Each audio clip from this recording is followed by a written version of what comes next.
பல கோடி ரூபாய் மோசடி வழக்கில் திருச்சியில் செயல்பட்டு வந்த பிரணவ் ஜுவல்லரி கடையின் உரிமையாளர்களில் ஒருவரான மதன் செல்வராஜின் மனைவி கார்த்திகாவை பொருளாதார குற்றப்பிரிவு போலீசார் கைது செய்துள்ளனர்.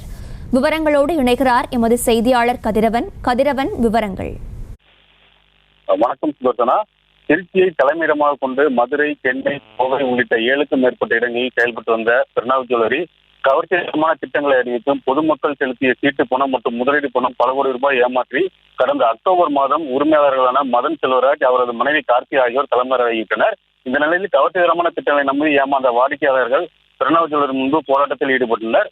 மேலும் மதன் செல்வராஜ் சொத்துக்களை முடக்க வேண்டும், இழந்த தொகையை திருப்பி தர வேண்டும் என பொருளாதார குற்றப்பிரிவில் தமிழகம் முழுவதில் இருந்து 1200க்கும் மேற்பட்டோர் புகார் அளித்திருந்தனர். இந்த நிலையில் சென்னை முதல் கன்னியாகுமரி வரை தமிழகத்தின் பல்வேறு பகுதியைச் சேர்ந்த வாடிக்கையாளர்கள் பிரணவ் ஜுவல்லரியில் லட்சக்கணக்கான ரூபாய் முதலீடு செய்து ஏமாந்த நிலையில் பொருளாதார குற்றப்பிரிவில் ஏராளமான புகார் அளித்த நிலையில் கடை மற்றும் உரிமையாளர் வீட்டில் போலீசார் தீவிர சோதனை நடத்தினர்.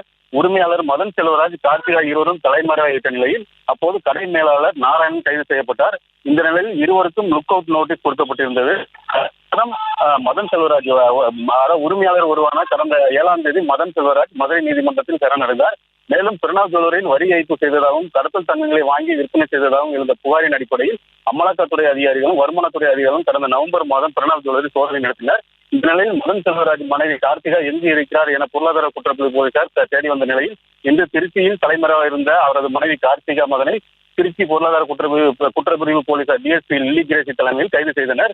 இதுவரை பிரணவ் ஜுவல்லரியில் பொருளாதார குற்றப்பிரிவினர் தமிழகம் முழுவதில் இருந்து 1900 கிராம் தங்கம், 22,000 கிராம் வெள்ளி, 1.5 லட்சம் ரொக்கம் பறிமுதல் செய்துள்ளனர். தொடர்ந்து பிரணவ் ஜுவல்லரி உரிமையாளர் கார்த்திகாவிடம் பொருளாதார குற்றப்பிரிவு போலீசார் விசாரணை நடத்தி வருகின்றனர். செய்திகளை உடனுக்குடனும் துல்லியமாகவும் தெரிந்து கொள்ள சப்ஸ்கிரைப் பண்ணுங்க.